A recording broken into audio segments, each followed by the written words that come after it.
on this our third day of the second week of discussions for the Cyber Awareness Month activity.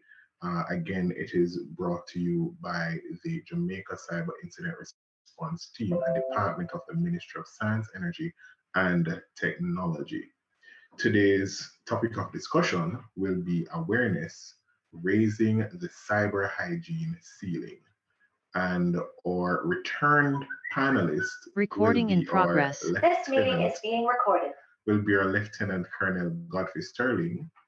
We have a guest today, which is Warrant Officer Second Class Serene Burton, who will also be joining in the discussions.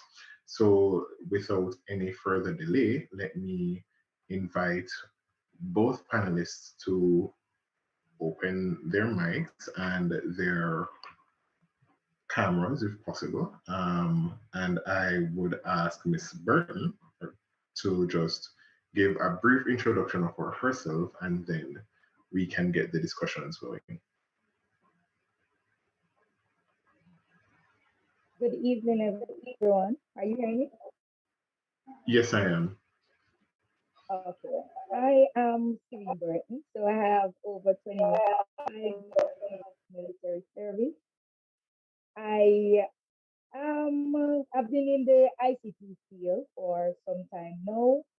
I am a criminal analyst at the JDF, and I'm also an instructor for the upcoming cyber school, potential instructor for the upcoming cyber school.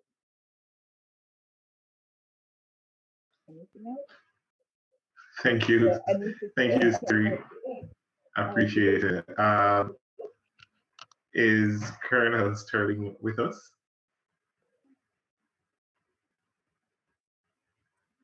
Hi, afternoon, Giovanni, and good day, Serene. It's good to see you. I hope the discussions go well.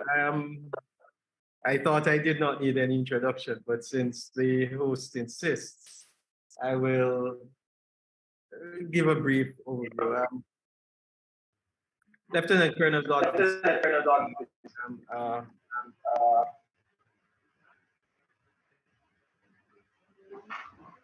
Sorry, trying to get rid of that echo. Retired military officer. After about 25 years in uniform, I head the Jamaica Cyber Incident Response Team, and I do not have the sort of accolades that Warrant Officer Burton brings to the table, but I hope the discussion today will be a fruitful one and will take us in the right direction as far as improving cyber hygienic practices with respect to cyber security and responsible behavior in cyberspace. Thank you, Lieutenant Sterling. So before we even get into the crux of what is happening, and I'll just ask Ms. Burton, what is cyber hygiene? I know what hygiene is and what cyber is, but what is cyber hygiene in the sense of the ICT space?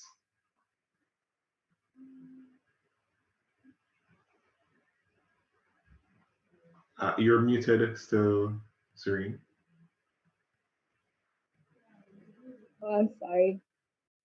So cyber hygiene is really the practices that is associated with one's training and how we protect ourselves within the cyber realm. As when we were growing up, we know that brushing our teeth became a part of our daily habits. And as such, with cyber hygiene, we have to gear towards having routine in protecting our infrastructures and ourselves against online attacks and online risk. So really, it's protecting the people, the processes, and the people, the processes, and the technology from potential threats and potential attacks. So So when I hear that definition, I I would imagine persons are thinking about only companies that should really be interested in cyber hygiene. But is this only limited to companies, or is it also an individual thing that we also have to be looking at? Yes, it's an individual. It's also individuals and organization protecting ourselves and being aware of our cyber footprints or footprints that we would put out there when we visit a web page, when we send our messages, when we go on Facebook. So it's basically understanding, having principles, practices, and routine in order to safeguard oneself. Awesome, awesome. Uh, and I don't know if Colonel Sterling had anything really prepared to guide the discussion, but this is actually curious for me. The topic is raising the ceiling for cyber hygiene. What what is that current ceiling looking like? And my assumption is there is some level of data that's out there. Colonel Sterling, is there any data, and what is that ceiling currently looking like, both locally and when compared to an international scale? Right. Thank you, Giovanni. So in building on what Serena said, when you look at the practices that we have and you you bring it into the cyber realm, out of the physical realm, then the requirements to behave in a particular way that will ensure that we do not fall prey to attacks or to scams is really what we're talking about here with respect to cyber hygiene. And when you look at Jamaica, as far as data is concerned, we're talking about since October of 2019, almost 10,000 incidents being reported. And when you do the deep dive into the sort of incidents that are being reported, it's really a lot of it comes down to the practices that persons are carrying out in cyberspace. Now, persons who utilize personal equipment, personal mobile devices, personal computers at home for their online practices, a lot of it has to do with just how they go about acquiring internet service, setting up internet service at home, usually by way of a Wi-Fi router, using emails, using banking apps, using social media platforms, using other online resources such as commercial applications. When you talk about the corporations, then we're talking about how persons actually go about creating the network, what it is that they're trying to protect versus what it is they're trying to achieve. And the use of software that is not necessarily legal. You're talking about the installation of antivirus, which may be from questionable sources. You're talking about how they store the data, the lack of the use of encryption. And so when you bring all of these together, if we take the analogy that W2 Burton spoke to with respect to personal hygiene, then consider cyberspace to be the whole body. And if we take a boy versus a girl, there is no difference in terms of grooming from here to feet. And we have to treat the individual as we treat the corporation in the same manner. It is just a matter of amplifying or reducing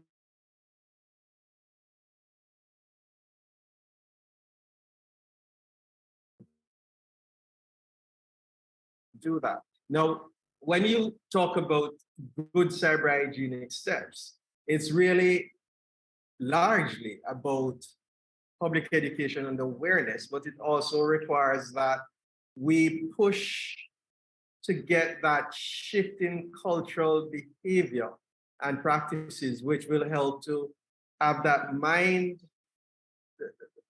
the engagement of persons on psychological plane where they change their mindset that, for example, it's not good enough just to stop using an email account because it becomes compromised, but you really need to try and find out how it became compromised, why it became compromised, what the compromise meant, so that you can prevent it recurring.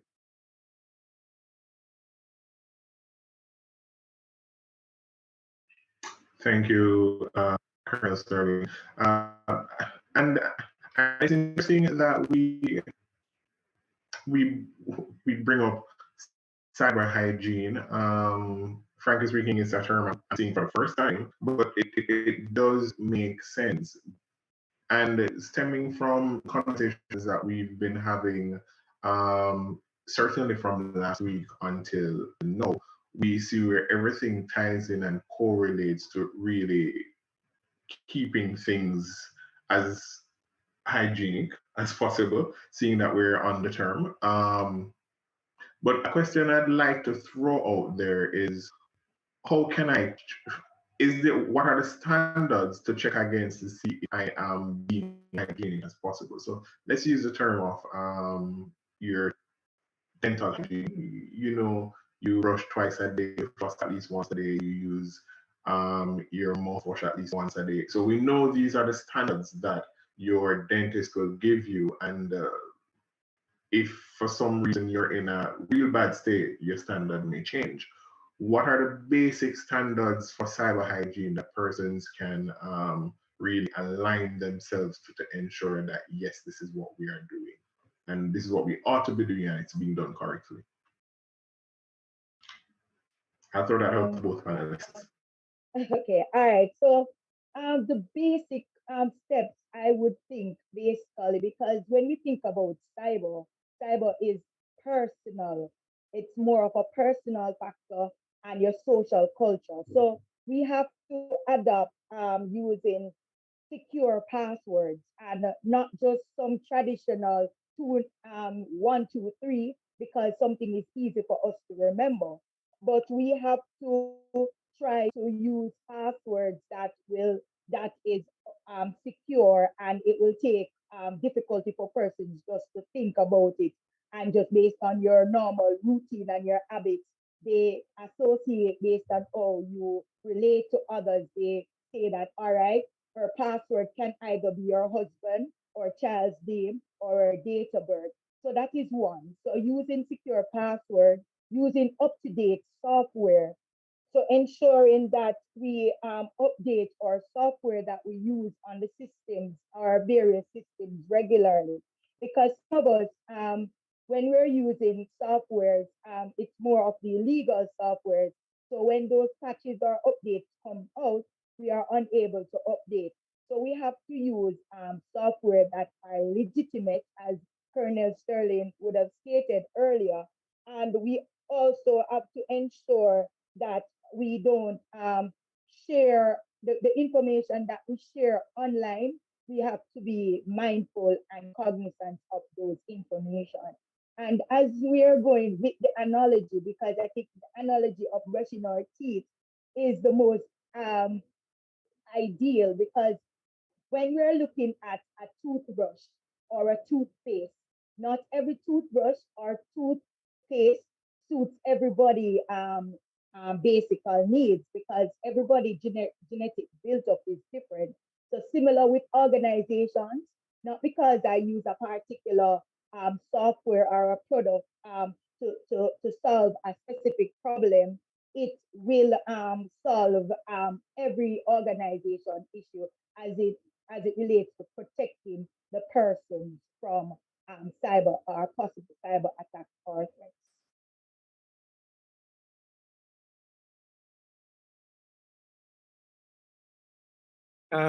Building on that, it really is about choosing the right tools for what you're doing, Gio. And the challenge that we face is that, particularly because of the sort of hyper-digitization that came about in 2020 as a result of the pandemic, persons have become more concerned with whether or not they can get online, they can do what they want to do online, versus getting online safely and operating in a secure manner.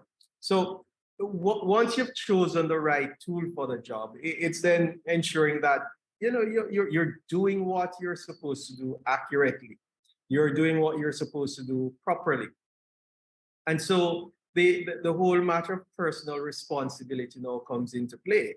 And for the individual, that is paramount. For the company, that personal responsibility is amplified through the training that you will give to your employees as far as cybersecurity awareness, as far as the existence of particular response plans where your ICT or your cybersecurity response teams are, how to get in touch with them, what to do when things happen. So that level of training now becomes critical within the organization. And when we talk about installing software and updating it, as Serena has spoken about, it's really about ensuring that while we're not suggesting that these things cannot be circumvented, that you have the best of the lot when the action actually is required for it to do the protective bit that you install it to do. When we talk about the level of cyber hygiene that you need, let's look at firewalls, for example. Firewalls come with varying levels of protection, configuration, and robustness. Now, based on the size of your organization, based on the criticality of the data assets that you have, and based on the role you play in any environment or ecosystem, you have to ensure that you have the proper firewall to protect the perimeter of your network. Secondly, we tend to gloss over multi-factor authentication, and we get very annoyed when entities require that we use it. But it really is that second layer, and it allows for you to be able to catch some of those compromises that will happen.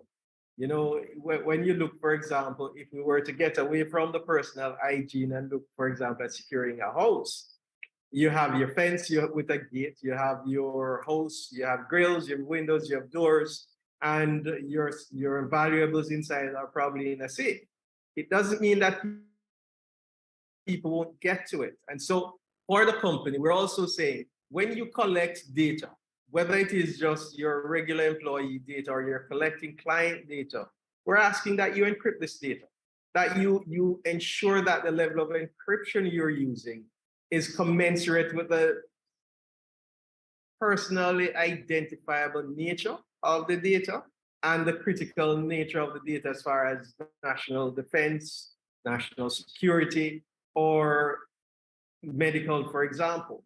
But it would be remiss if it would be believed that any level of encryption goes for any level of data that you collect or information systems that you need to secure. Additionally, we're talking about one of the little talked about things is the ability or the practice of deleting of files. And we believe that when we select the file, hit the delete button, the file disappears. Or when we go online and we say, all right, delete this profile, it disappears. But once it gets created on a digital platform, whether that platform is on the internet or it's on a local network, care must be taken with the destruction of that data set or that profile. And oftentimes we don't pay attention to it.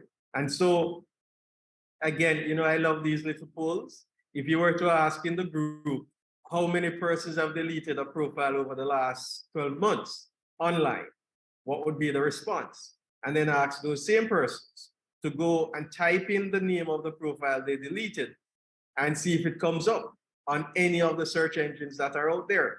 And you'd be surprised at the responses you would get when you consider them. And this is something that is very critical as far as treating with data in a cyber hygienic way is concerned.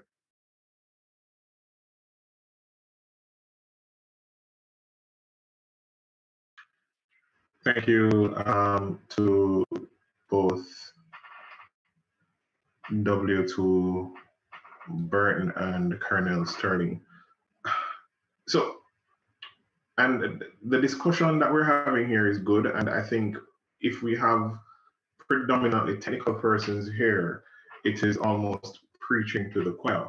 But how do we get this same message across to a non-technical person that finds some of these implementations annoying? So I have casual users at their various employees, their various places of employment. And I said, boy, I can't bother every 3 months the password have to change. I want to change the password, then I don't remember it, and then I have to go through this rigmarole to get it updated. And so how do we encourage these basic end users that listen? This is not the the managers of the system being annoying, but it is them protecting themselves and ultimately you. What it is that we would say to them to encourage them to follow whatever standards are in place. And if they're not seeing any standards, to have a discussion with their IS unit. And I will start back with Colonel Sterling. Well, Giovanni, I went to a military base early on in my career, and I was there for quite a bit of time. And what I noted was that every holiday, they would take the worst result of a crash and they would put it at the gate of the base on the outbound lane. So once you're leaving, you saw what somebody did the last holiday and ended up not being with us. And so when we think about how it is that we can get persons to conform or to change their behavior, change their mindset with respect to cyber hygiene, it's not about a stick, it's more about a carrot.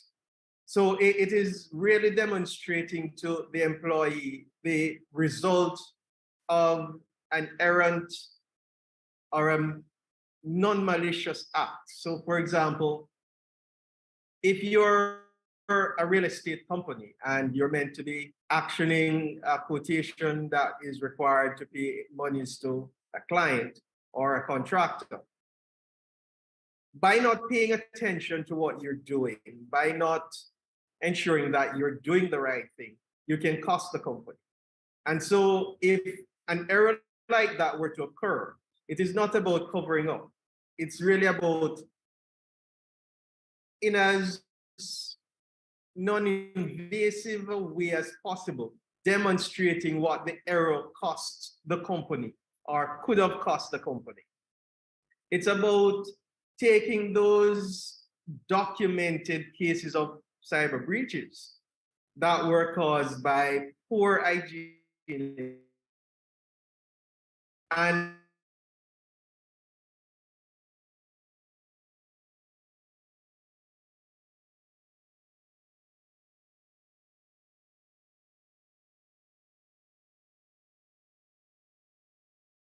or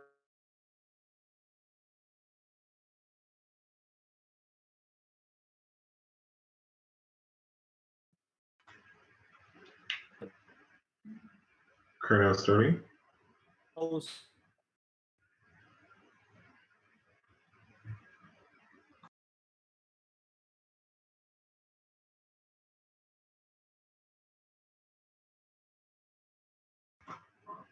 Think we have lost Colonel Sterling there. I'll pass the same question on to Serene Burton until Colonel Sterling returns. Right. It's a difficult question, really, to answer because cigarette smoking, right? Just showing you how difficult it is. I think cigarette boxes have demonstrated what can what will happen if we continue to smoke a cigarette. And live experiences are shown of persons giving testimony of what cigarette smoking can result in. So with cybersecurity, we will face the same challenges as it in reaching the person.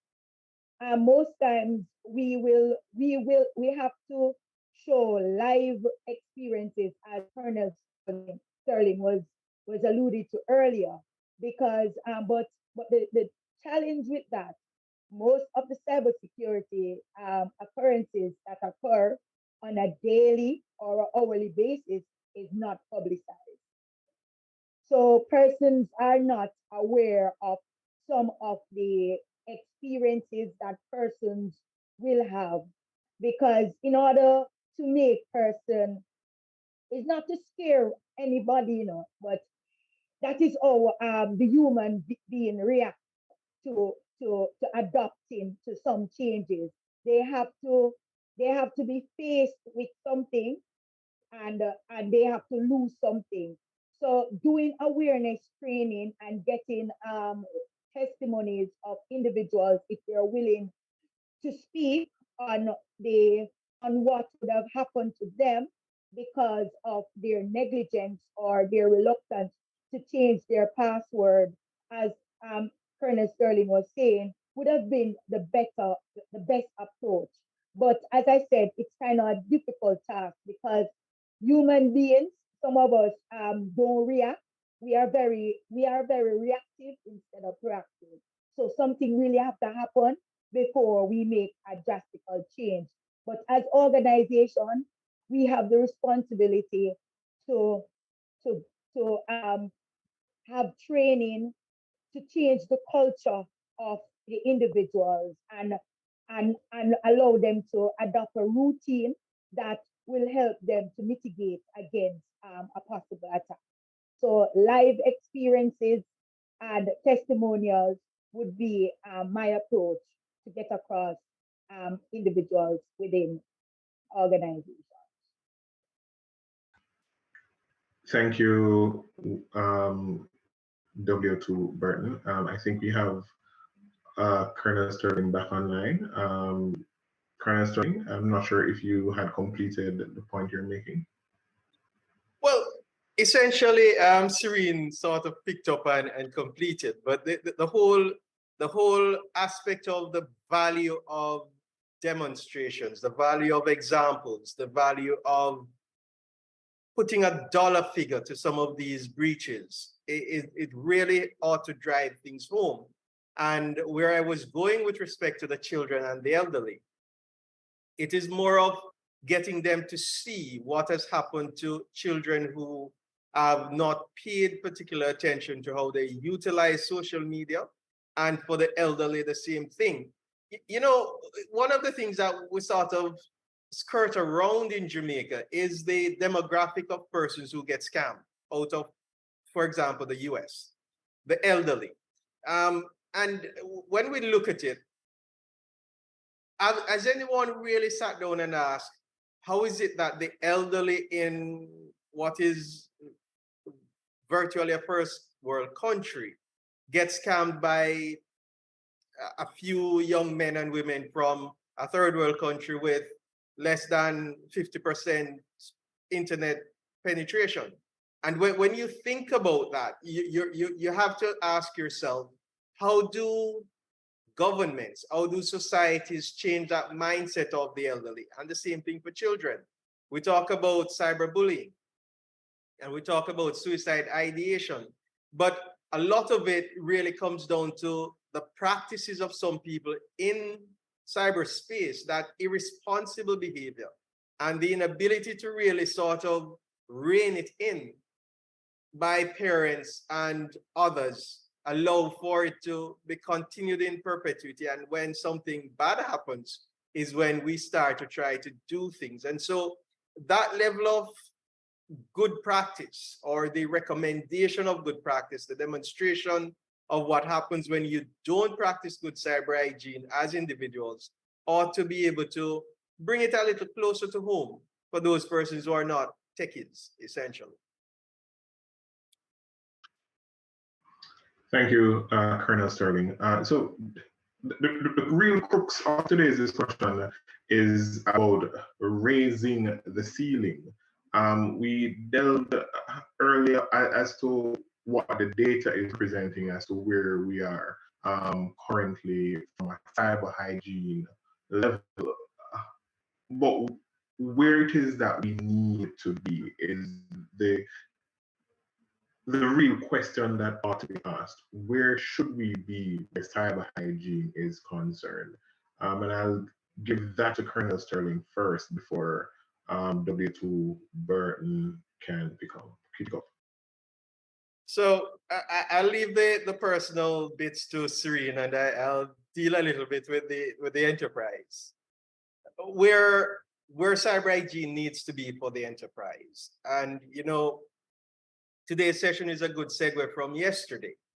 So at the perimeter of your network, your cyber hygiene for the enterprise ought to take into consideration all the best practices and the standards that need to be there. So it's not about buying the cheap firewall and then expecting to protect the very valuable cyber information assets. As you come into the network platform, it's about using industry standards. So your cabling, it should be structured cabling. Your awareness training, the equipment that you buy, the patching, the updating, the changing out, how you destroy the equipment. And as you get all the way into your mission critical information assets, it's how you actually secure what levels of encryption you use. So for example, one of the biggest challenges that we find when companies suffer ransomware attacks is that their backups can't be used to restore their operations to a relatively good point, because either the backup is dated or the level of backup that was done cannot restore the operations, or the backup doesn't exist. So in raising the cyber hygiene ceiling, I'm saying all entities, as long as you have data that needs to be backed up, the backup should be such that you can restore from your tapes or disks in the event of a disaster. As far as the people who you employ to do the work on your network, they should be certified or at the very least trained to do the work that you're employing them to do. And where you're talking about the management of personally identifiable information, there has to be encryption in place, and encryption at the level that is commensurate with the sensitivity of the information that you're collecting. So from a corporate standpoint, that is where I would like to see the ceiling that go, well, in that direction. Is there a ceiling? I really would like for there not to be a ceiling, Giovanni, but we understand that there are resource constraints. And if we trend in that direction, then we're going in the right direction.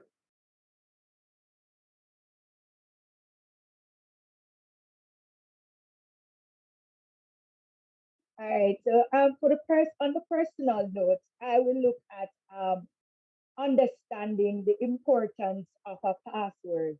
And understanding the importance of a password, I am associating it with the importance of a toothbrush. So we know that we need to change our toothbrush at least every 3 months or 6 months for some.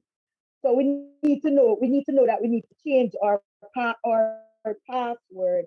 And when we change our password, we need to choose a good one. And we need to know that we need not to share it, because sometimes we share our passwords with family members, with friends. And we need to know that we need to change it occasionally. Also, our password should be unique in the sense that it is not easily guessed by anyone, because for the tech savvy persons, some of us are reluctant, and some of us are at the bottom level as it relates to our password, because we choose passwords based on our memory or based on what we can remember.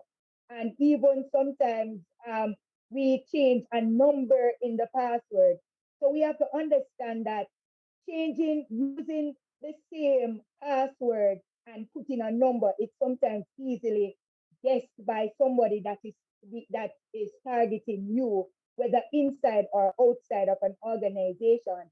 And we have to understand that cybersecurity don't necessarily mean that it's somebody outside of your environment, or whether your individual space or your organization space are the one that is attacking you, or will attack you. So don't leave your password on sticky pads and allow, put it underneath the keyboard.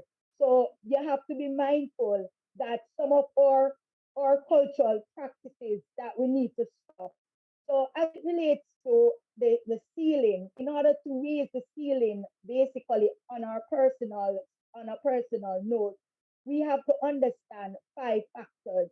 And those 5 factors are personal factors consider about our organization structures, and persons need to be aware that they are accountable, they can be held accountable for things that is done that they should not have done within the organization space. Also, our social cognitive factors, where training and awareness is important. And some of us may sometimes persons go into training and saying, oh, every day we're hearing the same thing. But repetition and making training real life, sometimes as heads of organizations, we have to ensure that there is a fear factor that individuals are aware of.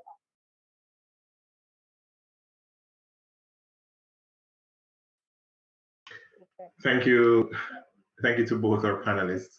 I'd like to ask you, though, Serene, you mentioned passwords, and persons will say to you, boy, I really can't bother. I changed the password. And the reality is we're humans.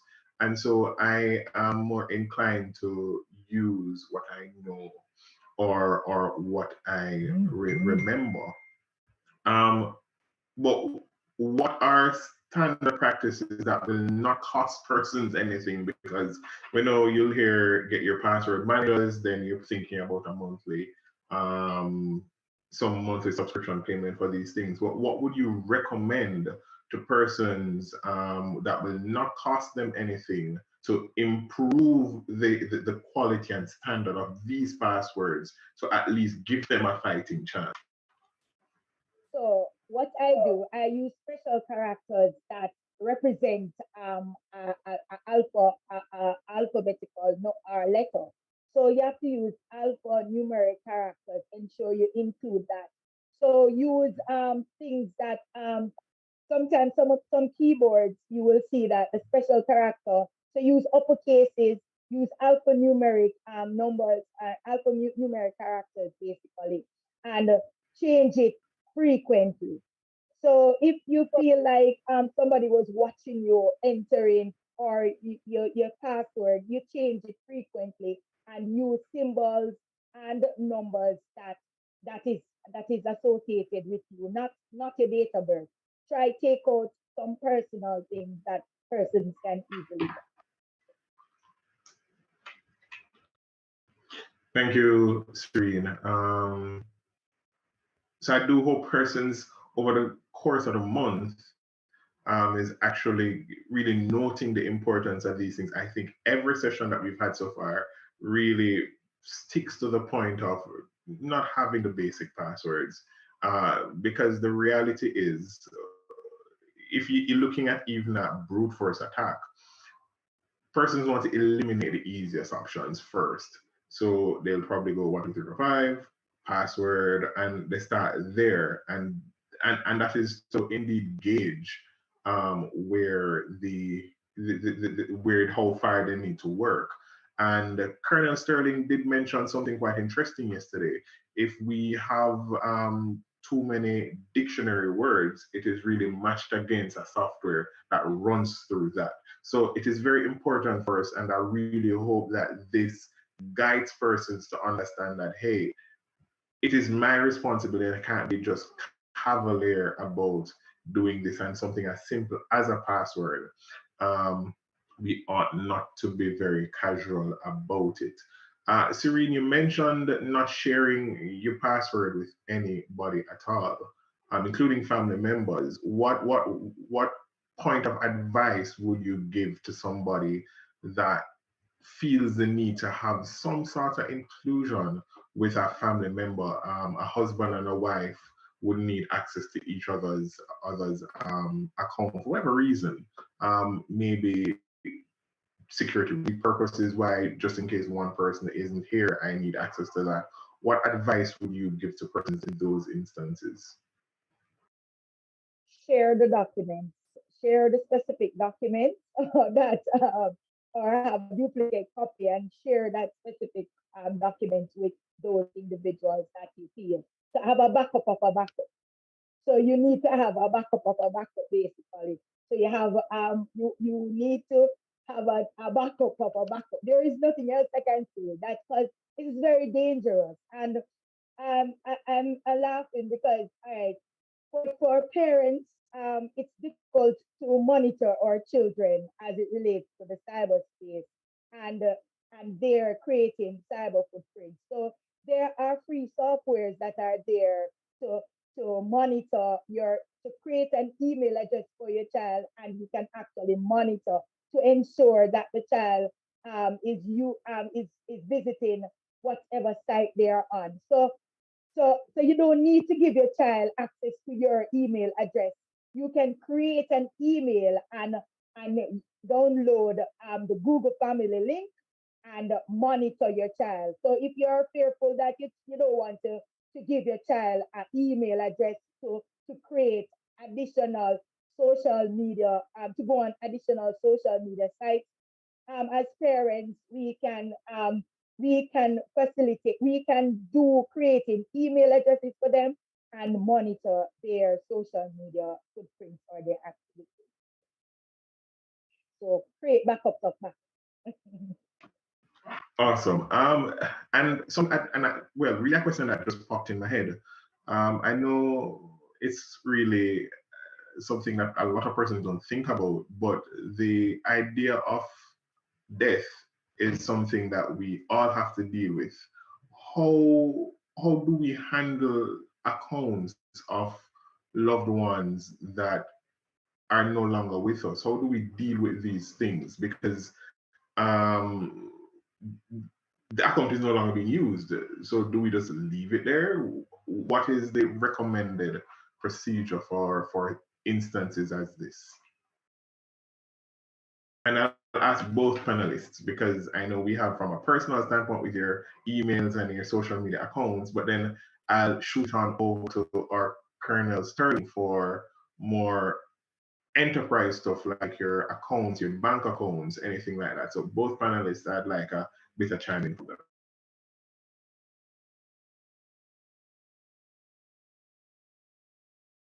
All right, while Serene thinks about it, I'll kick off with what you're asking. And you know, it might seem like a very non-technical question, but in the advent of almost everything being online or digital, it is really a critical question to ask. The simplest thing really is to create a will. And that is your ultimate backup of a backup, which really ought to set out who is to have access to what. And companion to that would be all your passwords, your accounts, your tokens, etc., which is not given to the person while you're alive, but there are instructions to where to find it should you transition. In real life, it really is about when you set up that account, if it's not a joint account, then designating someone on the account who has the authority in case of your incapacitation or death that can treat with it. With respect to mega platforms, the Metas, the Googles, etc., it's recognizing that somewhere in the community agreement, somewhere in the privacy policy, there is the right to be forgotten. And so when you have transition, those authorized on your behalf can actually write to these platforms and ask that your data be destroyed. And I would have mentioned the case of the Brazilian situation where it really took about 9 months before the data for this individual was removed from the platform, but it is there. And you know, one of the worst things is to be online and get a friend request from somebody you know to be dead, right? And it is just there, and somebody just decided to use it. Now, the persons to whom the responsibility has been bequeathed really need to engage the platform to have it removed, right? The banks, I mean, they're set policies for that when you create the account in terms of who can or who can't. But in terms of bringing it all together, your last will and testament with the proper instructions usually suffices. So, Giovanni, I am laughing because really and truly, I think last week I thought about it because I saw a pop up of a friend that I know deceased that he's having a birthday. And I really said, um, how do we really treat with email addresses and social media accounts of persons that are deceased?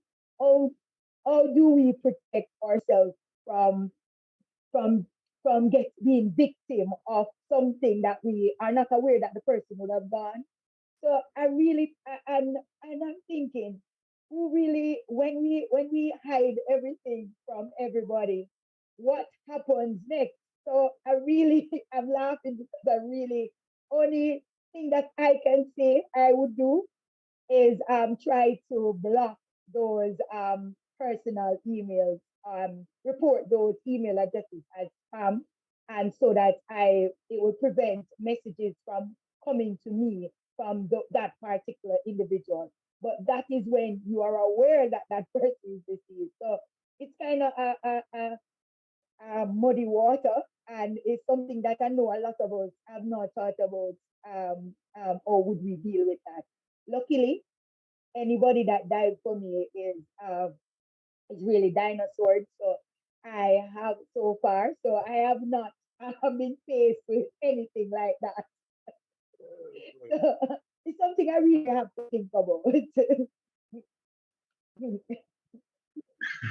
Hey, thank you, thank you, guys. Yeah, it's actually an important thing. And I think, as Colonel Sterling said it, I do recall seeing something deep in the settings for essentially Google that says the right to be forgotten indeed. And so, a recommendation I'll give persons, do not be afraid to venture into the settings of the various platforms that you're on. Each and every platform has a settings section, and under the settings, you'll see privacy and security. Don't be afraid to venture there. And as was said in last week's presentation, uh, feel free to ask an expert within the field if you're not aware, if you're not comfortable, or you just have questions about what these settings do. Because I wouldn't recommend turning on or turning off something and then you don't know what it is that you did. So feel free to delve within the settings. You can carry out your own research, you ask somebody that's within the field that can guide you through the process. So it is something important we really have to be looking into, and yes, death is inevitable. I myself have also experienced what Serene experienced, because I have a friend and she died, and just as you're like celebrate with so and so, like this is morbid because she's dead.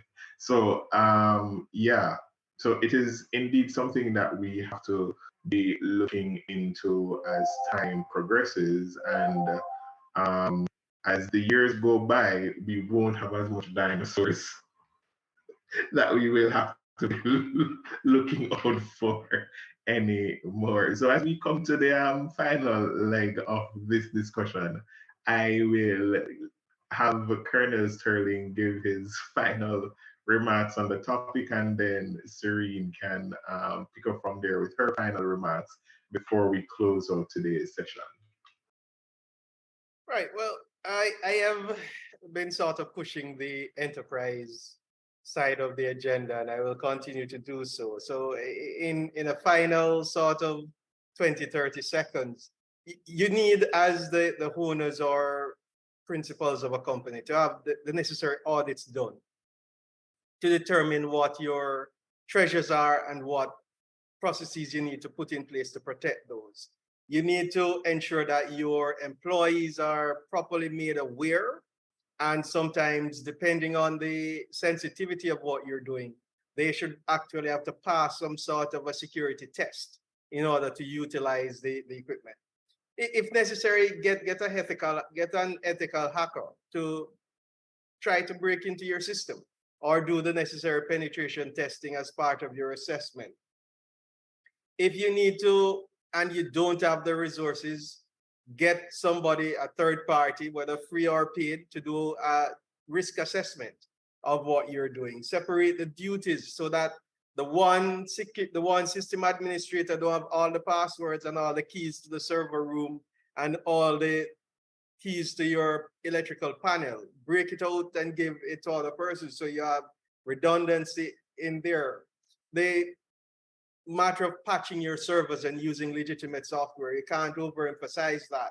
And when you have BYOD in your network, or you have remote work or remote learning, ensure that you take into consideration that individual endpoint and how it impacts your network should it become compromised.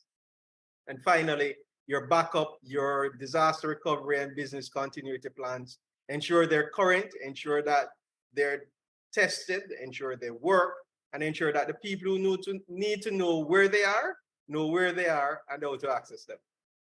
That would be my final 2 cents. All right. All right. So my final tips, as I'm on the personal side, because we human beings are the greatest and the ultimate threat as it relates to cybersecurity. So we have to ensure that we do not install um, unapproved software, right? We have to we do not forward emails from our work to our personal accounts. We have to obtain verbal confirmation for changes for wire transfer. So we need two-factor authentication, multi-factor authentication, and we have to set up our system so that we can have that. And we have to ensure that we maintain up-to-date software, antivirus software, and anti-malware software. We have to ensure that that there are policies that deals with employees when they are terminated. So so their policies to terminate access to company information. So we need to take off those individuals, something that is automatic once a person leave an organization. We have to enable and preserve audit log for all available systems, because if we don't do that, we are unable to monitor our systems and to prevent the us to be the endangered species that we are to our system and to our device. So as brushing your teeth, we can think about tooth decay. When we have a toothache, we cannot see it. But in order to prevent a tooth decay or a cavity, we have to floss and brush our teeth regularly. So for cyber hygiene, we have to practice routine to safeguard ourselves and organization devices from attacks or potential threats. That's it. Thank you. Thank you to our panelists. Before we officially close today's session, let me find out if there's anybody that's attending that has any questions. You can throw the questions into the Q&A section. Is there any questions by anybody for our panelists?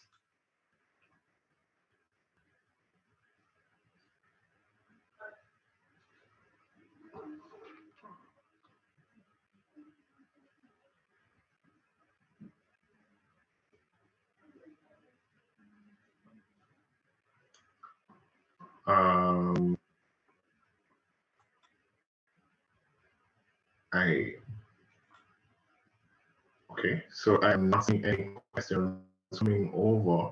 So my assumption is that everything is as clear as crystal, which I think it should be because we've really been going through these various aspects in finer details from the inception of the month of October. So let me say thank you to our panelists, Colonel Sterling and Warrant Officer Second Class Serene Burton, for taking the time out to have this discussion with us. I do hope, again, as always, that the discussion is giving persons new ideas, giving persons something to think about. And it is important to always emphasize that security is each and every one of us business. And it's our personal thing. So we can't blame anybody else for our lack of security. And I just want to say thank you to the attendees that took the time out to be here and to listen. And hopefully, again, you've learned something new. Have yourselves a wonderful rest of day and see you at our next session. Good afternoon and goodbye. Thank Very you much. all. Thank you all. Recording